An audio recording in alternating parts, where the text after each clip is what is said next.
here we go.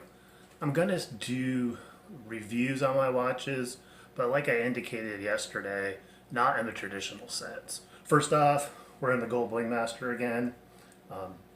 Took it off for a little while today just to charge it up, but it's back on the wrist. Again, fantastic watch.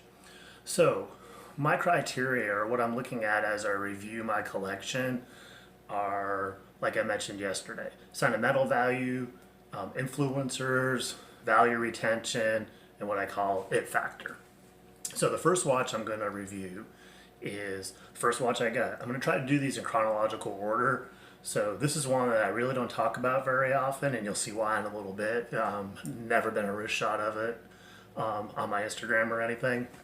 It is a Caravelle by Bulova. It's a Miyota movement. It's a two-tone bracelet. So I'm going to put some shots of that in a little bit later. But first off, I just want to go through the criteria on it and how I feel about each aspect of it. So the first thing is sentimental value. This one is off the charts on sentimental value. This was a watch that my wife bought me when I was dating her 20 plus years ago. Was an everyday wearer for work, and I do believe it was really my first watch of memory. The unique thing about this one is right from the get-go it just ate batteries like there was no tomorrow, so I think it had something wrong with the movement right from the get-go on it. But like I said, off the chart from a sentimental value standpoint, and it's definitely a keeper, no doubt about it. Second, influencers. My wife bought it for me, so huge on the influence scale. Value retention, I don't really remember what I paid for it or what she paid for it. I want to say it was about $100 20 years ago.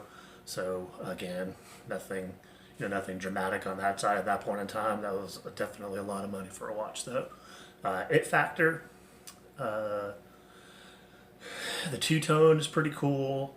The blue dial has some uniqueness to it. It's got little Mercedes hands. So, I mean, nothing off the scale, but still a pretty cool watch. And I guess at this point in time, vintage inspired, right? So that's it on how I look at it, or, the aspects of it and how I kind of rate it, if you want to call it that. I'm going to drop some shots in right now of that, and then I'll be right back.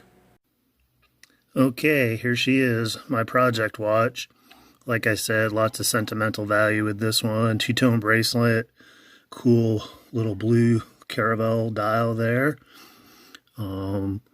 Extra parts here. Well, hopefully not extra parts, but there's a couple little Mercedes hands. That Miyota movement, I need to get a new one for. So there it is. Like I said, this is definitely a keeper. Lots of sentimental value, 20 years old. I really don't have much of an excuse not to work on it right now. Just going to get myself that movement and try to put it back together. Came apart pretty easily. A little worried about getting it back together, but you never know until you try. Okay, so as you can see, I've got some work to do with it, right? But it goes to prove that something that you have that you can hold on to that has that sentimental attachment, I do very much intend on getting it fixed and wearing it. I think it's just cool, and I think the story behind it. And I think really when you talk about sentiment on a watch, to me, I think that's going to be a huge, huge component of stuff that I keep, that there has to be that sentimental attachment. But I think that for me, this one, hugely sentimental.